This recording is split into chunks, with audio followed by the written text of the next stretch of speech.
నమస్కారం వార్తలకు స్వాగతం. ముందుగా ముఖ్యాంశాలు.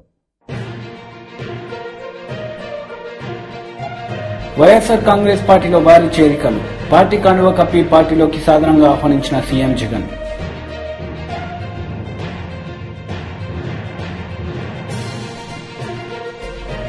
మాజీ మంత్రి నిరంజన్ రెడ్డి ప్రెస్ మీట్, పలు అంశాలపై వివరణ.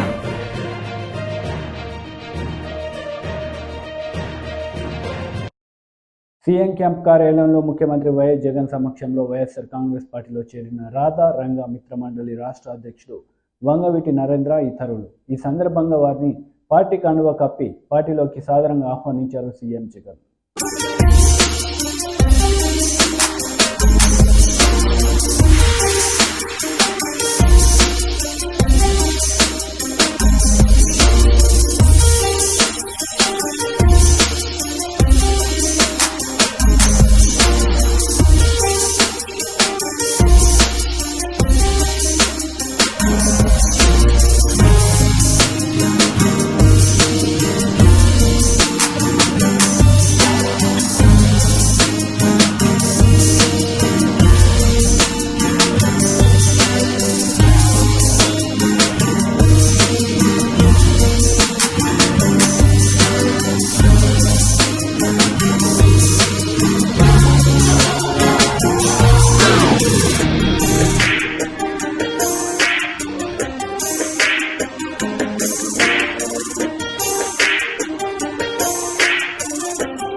మాజీ ఎమ్మెల్యే బోండా ఉమామహేశ్వరరావు మీడియా సమావేశం నిర్వహించారు. ఈ సందర్భంగా సీఎం జగన్ రెడ్డిపై ఆయన మండిపడ్డారు. సభలో లా అండ్ ఆర్డర్ని కంట్రోల్ చేయడానికి ప్రోటోకాల్ బ్రేక్ చేసి నరేంద్ర మోడీ గారు మైక్ ముందుకొచ్చి పోలీసుల్ని అలర్ట్ చేశారంటే, అంటే ఒక ప్రధానమంత్రి గారు అలర్ట్ చేసే వరకు కూడా పోలీసులు ముద్దు నిద్ర వీడలేదనంటే ఎంత బలమైనటువంటి ఆదేశాలు పల్నాడు ఎస్పీకి, అక్కడ డిఐజీ పాల్రాజ్కి వచ్చినాయో అర్థమవుతూ ఉన్నాయి. ఇవాళ ఎన్నికలు సమీపిస్తున్నటువంటి తరుణంలో ఇంకొక షెడ్యూల్ వచ్చేసింది ఎలక్షన్కి. రేపు ఏప్రిల్ నెలలో నామినేషన్స్, మే 13వ తారీఖు పోలింగు, అన్నీ వేగవంతంగా జరిగిపోతున్న తరుణంలో ఏ రాజకీయ పార్టీ అయినా తమ కార్యక్రమాలకి ఆ రాజకీయ పార్టీ నాయకులను వాడుకుంటారు. కానీ తాడేపల్లి వైసీపీ పార్టీ మాత్రం వినూత్నంగా ఐపీఎస్ని బాధ్యతలు పెట్టారు. వైసీపీ నాయకులు చేయాల్సిన బాధ్యతల్ని ఐపీఎస్లకి పెట్టి ఐపీఎస్ల పైన ఆ పనులు చేపిస్తున్నారంటే కొంతమంది ఐపీఎస్లు ఎంత దిగజారిపోయి ఇవాళ వన్ సైడ్గా పనిచేస్తూ ఉన్నారో అర్థమవుతోంది. నేను చెప్తా ఉన్నా వీళ్ళందరికీ, పేర్లు కూడా చదువుతా వీళ్ళందరికీ చెప్తా ఉన్నా, ఇంకొక 45 రోజుల్లో జగన్ ఈ రాష్ట్రాన్ని దాటి వెళ్ళిపోతాడు. మీరు ఈ రాష్ట్రంలో పనిచేయాల్సినటువంటి వాళ్ళు ఇప్పటికే తప్పుల మీద తప్పులు చాలా చేశారు. నేను చదవబోయే పేర్లు. ఇప్పటికైనా మీరు మేల్కొనకపోతే మొత్తం మీ సర్వీస్ రికార్డ్స్ అన్నీ కూడా మొత్తం అన్ని రకాలుగా ఇరుక్కుంటారు. ఇవాళ దీంట్లో ముఖ్యమైనటువంటి బాధ్యతని రాష్ట్రంలో అభ్యర్థులకి, ఎవరైతే వైసీపీ 175 అసెంబ్లీ కాన్స్టిట్యున్సీ అభ్యర్థులకు, 25 పార్లమెంట్ అభ్యర్థులకి డబ్బు, మద్యం సప్లై చేసే బాధ్యతని చిత్తూరు ఎస్పీ రిష్యంత్ రెడ్డి మీద పెట్టారు. అంటే ఇతను ఐపీఎస్ చదువుకొని ఇప్పటికే పొంగనూరులో అనేకమైన అక్రమ కేసులు పెట్టి పెద్దిరెడ్డి బంధువుగా ఉండి ఇతను పెద్దిరెడ్డి ఇంట్లో మరి పాలేరులాగా పనిచేస్తూ ఇష్టారీతిన తాడేపల్లి ఆదేశాలు పాటిస్తూ ఇతర పార్టీల వాళ్ళని ఇబ్బంది పెడతమే లక్ష్యంగా రిష్యంత్ రెడ్డి పనిచేస్తా ఉన్నాడు. ఇతనికి ట్రాన్స్పోర్టర్ సినిమా వచ్చింది, ఒక ట్రాన్స్పోర్టర్ అని. ఆ బాధ్యతను ఇతనికి అప్పచెప్పి ఇవాళ అన్ని నియోజకవర్గాలకి మనీ, లిక్కరు మొత్తం బాధ్యత ఈ ట్రాన్స్పోర్టరు రిష్యంత్ రెడ్డి చూస్తా ఉన్నాడు. ఇంకొక పెద్ద ఐపీఎస్ అధికారి కొల్లి రఘురామరెడ్డి. ఈ Kolli Raghuramareddy vigilance and enforcement ఐజీగా టీడీపీ అధికార ప్రతినిధి నాగుల్ మీరా మీడియా సమావేశం నిర్వహించారు. ఈ సందర్భంగా పలు అంశాలపై ఆయన మాట్లాడారు. మేము ఎలక్షన్ కమిషన్ వాడు మనవి చేస్తా ఉన్నాం, అయ్యా వీళ్ళు ఫ్యాన్ గుర్తు కాదు, వీళ్ళు గొడ్డలినే ఉపయోగిస్తూ ఉన్నారు కాబట్టి వీళ్ళకి గొడ్డలి గుర్తు కేటాయించమని మేము ఎలక్షన్ కమిషన్కు మనవి చేస్తూ ఉన్నాం. ఎందుకంటే గత 5 ఏళ్లుగా వీళ్ళ అకృత్యాలు నిత్యకృత్యాలు అయిపోయినాయి. ఇది ప్రజారంజిక పాలన కాదు, ప్రజాభక్షక పాలన. ప్రజలు రక్షించటం కాదు, ప్రజల మీద నిర్దాక్షిణ్యంగా దాడులు చేస్తున్నటువంటి నేపథ్యాన్ని ఈరోజు చూస్తూ ఉన్నాం. ఎస్సీలు, ఎస్టీలు, బీసీలు, మైనార్టీలు నా వాళ్ళని చెప్పుకుంటున్న జగన్ రెడ్డి ఈ వర్గాల మీద 5 ఏళ్లుగా మీరు చేస్తున్నటువంటి దాడులు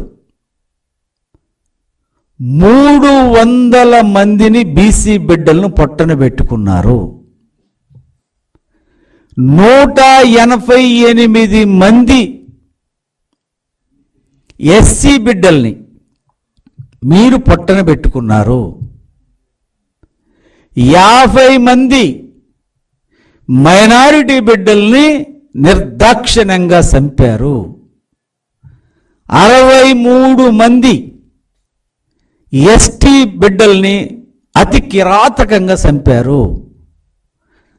అంటే నీకు ఎస్సీ, ఎస్టీ, బీసీ, మైనారిటీ 2019లో నువ్వు ఒక్కసారి అవకాశం అంటే నమ్మి ఓటేసిన పాపానికి 596 మందిని ఎస్సీ, ఎస్టీ, బీసీ, మైనారిటీ బిడ్డల్ని పుట్టన పెట్టుకుని కిరాతకంగా చంపి ఈ రోజున నా ఎస్సీలు, నా ఎస్టీలు, నా బీసీలు, నా మైనారిటీలు అనటానికి నీకు నోరెలా వస్తుంది జగన్ రెడ్డి?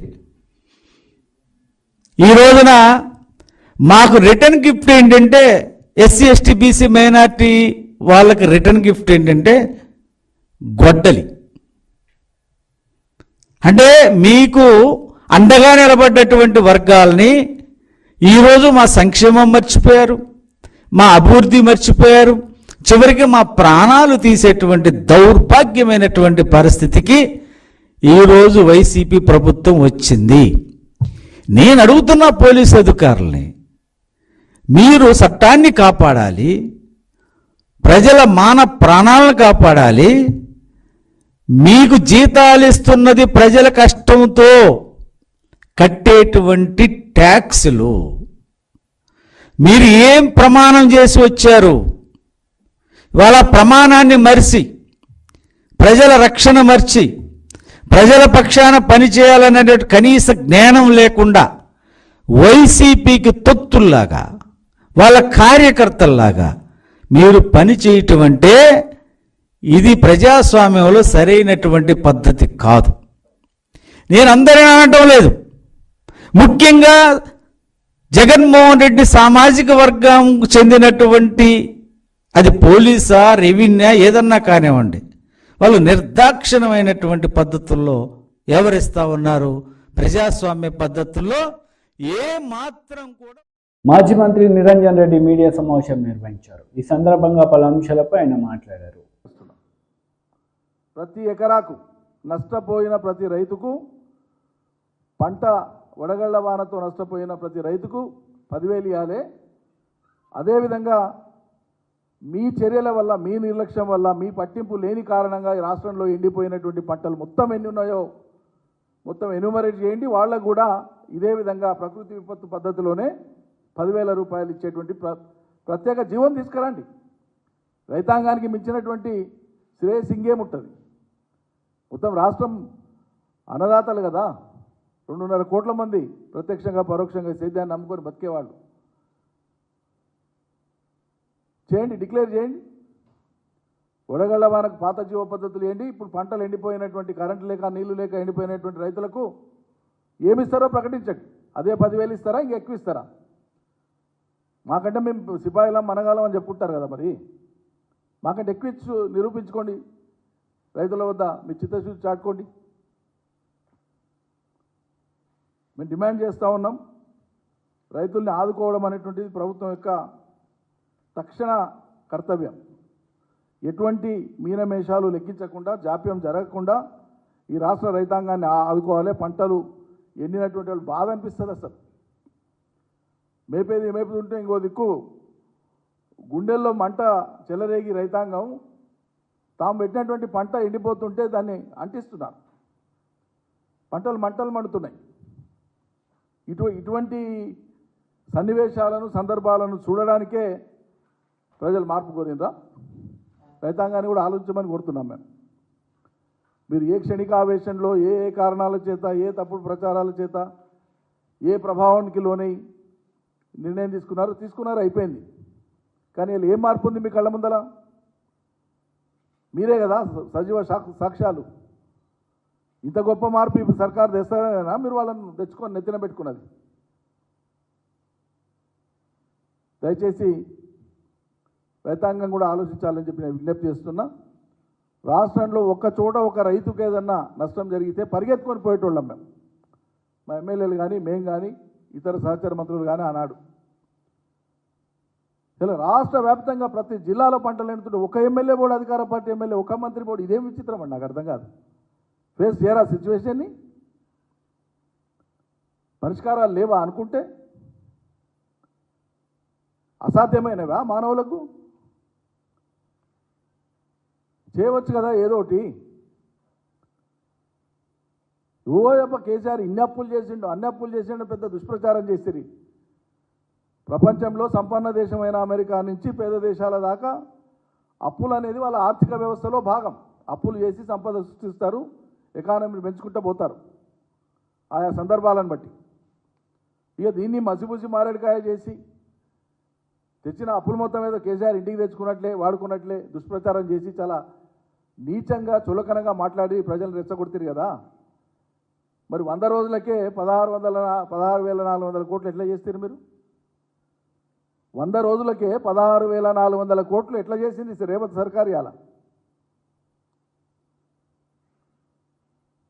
ఏం చెప్తారు ప్రజలకు? మీరు చేస్తే గొప్పతనం, మంచితనం, ఇతరులు చేసింది చెడా? ఒకటి మాట్లాడే ముందు రేపు ఈ పరిస్థితి వస్తే ఏం జవాబు ఇవ్వవలసి ఉంటుందో అనేటువంటి స్పృహతో మాట్లాడాలి. ఎప్పుడు మాట్లాడినా ప్రభుత్వాలను నడిపేవాళ్ళు కానీ, ప్రభుత్వాలకు వద్దామనుకునేటువంటి వాళ్ళు కానీ. అలా మీరు మాట్లాడినప్పుడు మీకు స్పృహ ఉండాలి. అప్పుల గురించి మాట్లాడినప్పుడు నిలదీసి మాట్లాడతారు కదా. వాళ్ళు ఎలా ఎట్లా చేస్తున్నారు? పోనీ చేసిండ్రు. మేము తొలి ప్రాధాన్యతగా రైతాంగాన్ని, వ్యవసాయాన్ని ఎంచుకున్నాం. అలా ఫలితాలు తెచ్చినాం, అద్భుతం చేసి చూపించినాం, దేశానికి అన్నపూర్ణంగా తెలంగాణను మలిచినాం. మరి మీరేమన్నట్లా చేసిన అప్పులకెళ్ళి రైతు బంధు ఇట్లా అందరికి ఇస్తారే? ఎందుకు ఇవ్వకపోతే? మరి అప్పులు బరాబరు చేస్తే రైతు బంధు ఎనికే, రైతులకి ఎనికే పైసలు లేవు, గుత్తదారుల బిల్లులు ఎనికే మాత్రం పైసలు ఉంటాయి. రైతు బంధుకి ఎనికే పైసలు లేవు.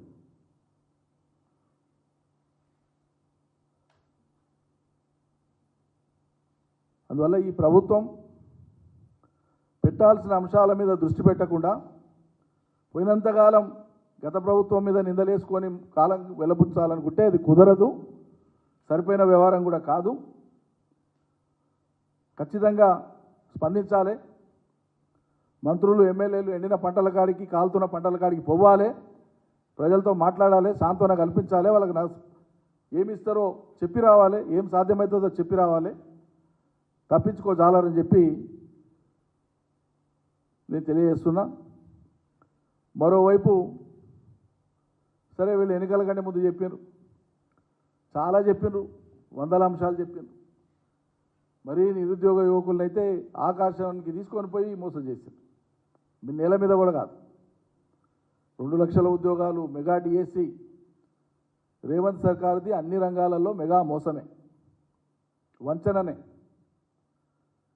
అని ఒక్క నోటిఫికేషన్ ఇవ్వకుండా, ఒక్క ఎంప్లాయ్మెంట్ రిక్రూట్మెంట్కి సంబంధించినటువంటి ఒక్క ప్రాసెస్ కూడా వీళ్ళు ఫాలో కాకుండా మొత్తం పోయిన సర్కారు చేస్తే, అది పోలీస్ రిక్రూట్మెంట్ బోర్డు కానీ, హెల్త్ డిపార్ట్మెంట్ జాబ్స్ కానీ, వివిధ దశ.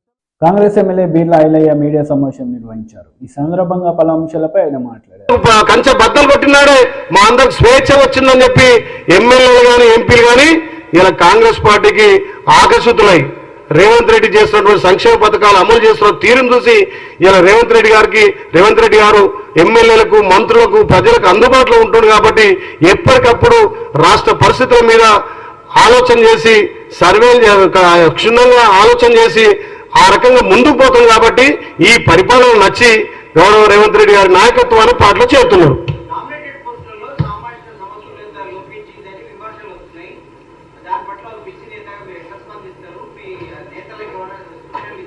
గౌరవ ముఖ్యమంత్రి మొన్న జరిగినటువంటి అసెంబ్లీలో సామాజిక కోణంతో టికెట్లు ఇవ్వడం జరిగింది.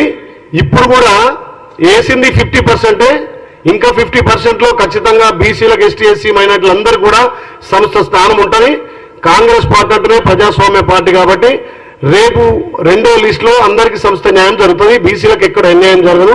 బీసీలకు పెద్దపీట వేసిందే కాంగ్రెస్ పార్టీ. అందులో గౌరవ రేవంత్ రెడ్డి గారు ముఖ్యమంత్రి గారు ఎప్పుడు చెప్తుంటారు, బీసీలందరికీ న్యాయం జరగాలి, బీసీలందరినీ అభివృద్ధి చేయాలనే ఆకాంక్షతో పనిచేస్తుంది. కాబట్టి 2వ లిస్టులో బీసీలకు ప్రాధాన్యత ఎక్కువగా ఉంటుంది.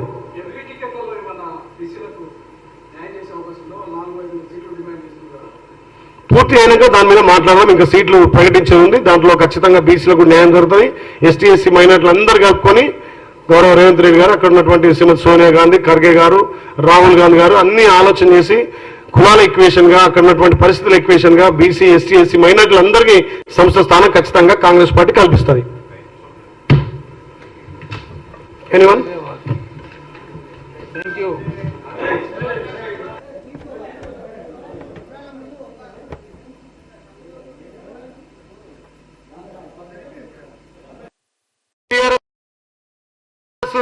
చీకటి ఒప్పందాల కోసం ఇలా మళ్ళీ కేసీఆర్ ను పొగడడం నీకు ఎంతవరకు సమంజసమని చెప్పి కాంగ్రెస్ పార్టీ ఇలా డిమాండ్ చేస్తా ఉంది. విలువలిచ్చే రాజకీయాలను మర్చిపోయి ప్రజాస్వామ్యాన్ని తుంగలో దొక్కి కేంద్రానికి ఏదో నిధులు ఇస్తారు, డబ్బుల సంచలతో వస్తారని చెప్పి చెప్పడానికి మీకు నోరేలా వచ్చిందని చెప్పి మేము కాంగ్రెస్ పార్టీ నుంచి డిమాండ్ చేస్తా ఉన్నాం. ఇలా బీజేపీ కేంద్రంలో అధికారం నుండి ఎన్నో రాష్ట్రాలను పడగొట్టిన చరిత్ర మీది.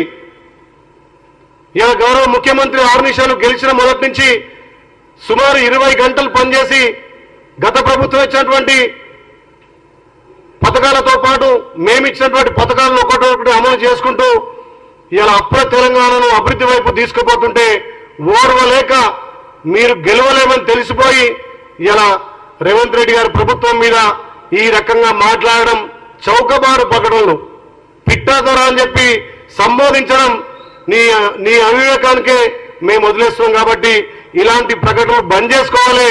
మీ బీజేపీ, బీఆర్ఎస్ పొత్తులను తెలంగాణ ప్రజలు గమనించారు. మీకు తెలంగాణలో బీజేపీ కానీ బీఆర్ఎస్ కానీ డిపాజిట్ దక్కకుండా తెలంగాణ ప్రజలు ఇలా చిత్తుగా ఓడగొడతారు. మీరు మల్కాజ్గిరిలో గెలవడానికే మళ్ళా కేసీఆర్ ను ఇలా తురుంకానంటున్నావు.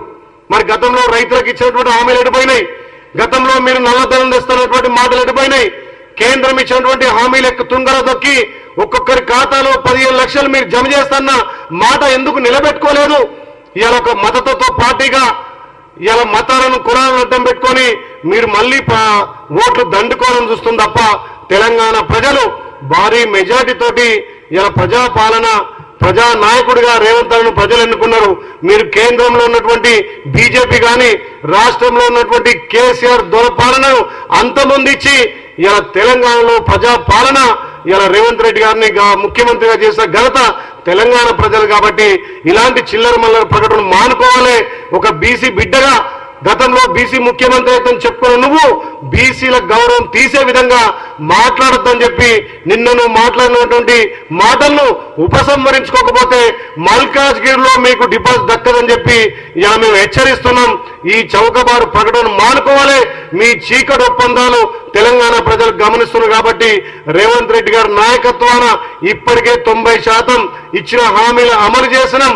పేదల సంక్షేమం కోసం ఎన్నో పథకాలు తెచ్చినాం. పేదోడికి ఇల్లు కట్టే కార్యక్రమం, నిరుద్యోగులకు ఉద్యోగాలు ఇచ్చే కార్యక్రమం, అతి త్వరలోనే రైతులకు రుణమాఫీ చేసే కార్యక్రమం కూడా గౌరవ రేవంత్ రెడ్డి గారు ప్రకటించబోతున్నారు. కాబట్టి ఈ ప్రజల నుంచి వచ్చే ఆదరణను తట్టుకోలేక రేపు మీకు ఎక్కడ డిపాజిట్ దక్కదనే అక్కస్తోటి గౌరవ ముఖ్యమంత్రి రేవంత్ రెడ్డి గారి మీద చిల్లర మనుల ప్రకటన చేస్తున్నారు. దీని ఆర్ కృష్ణయ్య ప్రెస్ మీట్ నిర్వహించారు. ఈ సందర్భంగా పలు అంశాలపై ఆయన మాట్లాడారు. ఇక్కడ ఒరిస్సా, ఇక్కడ తమిళనాడు, కర్ణాటక పోతే అక్కడ బీసీ మీటింగ్ పెట్టినప్పుడు నేను పోతే అక్కడ ప్రజలందరూ మమ్మల్ని ఏపీలో కలుపుకొని అడుగుతున్నారు. ఎందుకు ఏపీలో కలుపుకోవాలని నేను అడిగిన వాళ్ళను. మొన్న ఛత్తీస్గఢ్ పోయినప్పుడు అక్కడ వాళ్ళు ఏమంటున్నారంటే మా అక్కడ ఏపీలో కలుపుకుంటే మా పిల్లలకి ఇంజనీరింగ్ ఫీజు కట్టడం ఉండదు, స్కాలర్షిప్ వస్తుంది. మా పిల్లలు చాలామంది లేబర్ పనికి పోతున్నారు. 4 ఏళ్ళ 5 ఏళ్ళ నుంచే కార్మికులు లేబర్ పని, బాండెడ్ లేబర్ పని చేస్తున్నారు. అదే ఏపీలో కలుపుకుంటే మా పిల్లలు అందరూ ఇంగ్లీష్ మీడియంలో చదువుకుంటారు, పైకి వస్తారు. మాకు గొర్రెలు వద్దు, బళ్ళు వద్దు, మేకలు వద్దు. ఎంతసేపు ప్రభుత్వం మీద ఆధారపడరు కాదు.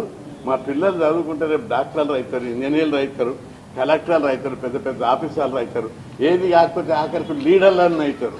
కాబట్టి చదువు ద్వారానే మా కులాలు డెవలప్ అవుతాయి, మా కుటుంబాలు డెవలప్ అవుతాయి, మా కుటుంబాల గౌరవం పెరుగుతుందని చెప్పి ప్రజలందరూ చదువు గురించి, ఆ విద్య గురించి, ఉద్యోగాల గురించి తపన చెందుతున్నటువంటి పరిస్థితి దేశంలో అందరికీ ఉంది. ఇంకా గోల్డ్ ఇస్తాం, బాల్ ఇస్తాం, స్కీమ్లు ఇస్తామని అవి ఉండాలి. చాలా అది తక్కువ మంది కోరుకుంటారు. పిల్లల చదువు, పిల్లల భవిష్యత్తు, పిల్లల అభివృద్ధిని తల్లిదండ్రులు కోరుకుంటున్నారు. అవన్నీ ఇక్కడ లభిస్తున్నాయి. కాబట్టి చుట్టుపక్కల రాష్ట్రాలన్నీ కూడా ఆంధ్రప్రదేశ్లో కలపమని అడుగుతున్నారు. కాబట్టి మన ఆంధ్రప్రదేశ్ ప్రజలందరూ కూడా అప్రమత్తంగా ఉండవలసిన అవసరం ఉంది. జగన్మోహన్ రెడ్డి మన అభివృద్ధికి పునాది వేశాడు, బాట వేశాడు. మనం దాన్ని సద్వినియోగం చేసుకొని ఇంకా మనం అభివృద్ధి చెందాలి అనుకుంటే తప్పనిసరి జగన్మోహన్ రెడ్డిని గెలిపించవలసిన బాధ్యత ప్రజలందరి మీద ఉన్నప్పుడు దేవినేని నాయుడు. అదేవిధంగా దేవినేని నాయుడు ఏ విధమైనటువంటి సమాజం పట్ల అంకితభావం ఉన్నదో ఆయన కుమారుడు యువకుడు దేవినేని అవినాష్ మొత్తం ఆయన బాటలో నడుస్తున్నాడు. ఇక్కడ ఏ ప్రజలను అడిగినా రోజు దర్బారు పెట్టి అధికారంలో లేకున్నా ఫోన్లు చేసి వాళ్ళ కష్టాలు తీర్చేటటువంటి నాయకుడు దేవినేని అవినాష్. ఆయన ఈ నియోజకవర్గం నుంచి ఎమ్మెల్యేగా భారీ మెజార్టీతో గెలిపించాలని చెప్పి ఇక్కడ ప్రజలందరికీ కూడా నేను విజ్ఞప్తి చేస్తున్నాను. గొప్ప తండ్రి బాటలో నడిచే గొప్ప నాయకుడు దేవినేని అవినాష్.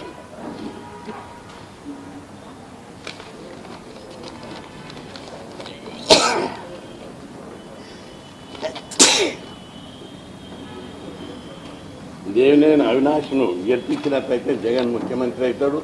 మరింత మనకు మరిన్ని స్కీమ్లు వస్తాయి, అభివృద్ధి చెందడానికి అవకాశం ఉంటుందని చెప్పి స్థానిక ప్రజలందరికీ కూడా నేను విజ్ఞప్తి చేస్తున్నా. ముఖ్యమంత్రి జగన్మోహన్ గొప్ప సంఘ సంస్కర్త. ఆయన మన అభివృద్ధికి ఆంధ్రప్రదేశ్ ఒక 20 ఏళ్లలో దేశంలో కాదు వరల్డ్లోనే నెంబర్ 1 అవుతుంది. ప్రపంచంలో ఏ దేశంలో అయితే విద్యకు అత్యధిక ప్రాధాన్యత ఇచ్చారో ఆ దేశాలు ప్రపంచంలో అగ్రదేశంగా మారిపోయాయి. జపాన్ 100 ఏళ్ల కిందనే విద్యకు అక్కడి పాలక వర్గం, మా ప్రధానమంత్రులు, ముఖ్యమంత్రులు చదువుకు అత్యంత ప్రాధాన్యత ఇచ్చి professional education, engineering, primary education ప్రతి ఒక్కరిని కూడా చదివిస్తే ఆ దేశం ఇప్పుడు ప్రపంచంలో అగ్రదేశం. అమెరికా అదేవిధంగా. చైనా ఎప్పుడైతే చదువుకు ప్రాధాన్యత ఇచ్చిందో, అక్కడ విప్లవం వచ్చిందో, ఆ ప్రభుత్వాలు చదువుకు ప్రాధాన్యత ఇచ్చారో ఆ దేశాలన్నీ కూడా అగ్రదేశాల రూపురే. ఇక్కడ ఉన్న ముఖ్యమంత్రి జగన్మోహన్ రెడ్డి చదువుకు అత్యధిక ప్రాధాన్యత ఇస్తున్నాడు. కాబట్టి మనం అందరం గుర్తించాలి. ఆయన రాజకీయ నాయకుడి యొక్క ఏ స్కీమ్ పెడితే ఓట్లు వేయాలంటే ఎలక్షన్ ముందు ఇంటికి 50,000 పంపిస్తే మనం ఓట్లు వేయగలుగుతాం. ఓట్లను చూస్తలేడు ఆయన. వీళ్ళందరూ నా కుటుంబ సభ్యుడు, రాష్ట్ర ప్రజలు. వీళ్ళని ఏ విధంగా పైకి తీసుకురావాలి, పర్మనెంట్గా ఎట్లా డెవలప్ చేయాలి, ఆ పిల్లల్ని ఏ విధంగా చదివించాలి, చదివితే ఇక్కడ కలెక్టర్లు అవుతారు, డాక్టర్లు అవుతారు, ఇంజనీర్. ఇక్కడ కాకపోతే అమెరికాకు పోతారు. నేను మొన్న అమెరికాకు పోయినా. అమెరికాకు పోతే అక్కడ ఒక మీటింగ్ పెట్టారు మన తెలుగు మొత్తం భారతదేశం వాళ్ళతో చాలామంది ఆ ఏరియాలో డల్లాస్ పెడితే అక్కడ వచ్చిన వాళ్ళందరూ ఎవరని అడిగిన. మాట్లాడేటోళ్ళందరూ తెలుగులో మాట్లాడుతున్నారు. అదే మొత్తం తెలుగు లాగిలని అడిగితే అందరు గుజరాత్ అన్నాడు, రాజస్థాన్ అన్నాడు, ఢిల్లీ అంటున్నారు, యూపీ అంటున్నారు. తెలుగు వాళ్ళు ఎంతమంది ఉన్నారు చేతులు లేపమని అడిగిన. 50% మంది తెలుగు వాళ్ళు ఉన్నారు అక్కడ మొత్తం అమెరికాలో. అంటే ఇక్కడ చదువు ఫ్రీ అవుతుంది, ఇంజనీరింగ్ ఫ్రీ చదువుకుంటున్నారు. మళ్ళీ పోయేటోళ్ళకు అమెరికా పోయేటోళ్ళకు డబ్బులు ఇస్తారు 20 నుంచి. వార్తలు ముగించే ముందు ముఖ్యాంశాలు మరోసారి. వైఎస్ఆర్ కాంగ్రెస్ పార్టీలో భారీ చేరికలు. పార్టీ కండువా కప్పి పార్టీలోకి సాధారణంగా ఆహ్వానించిన సీఎం జగన్.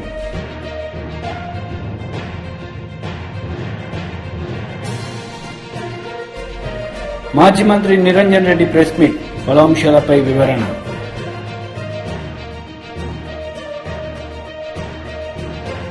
ఈ వార్తలు ఇంతటితో సమాప్తం. తిరిగి ప్రసారమయ్యే వార్తల్లో మళ్ళీ కలుద్దాం. అంతవరకు సెలవు. నమస్తే.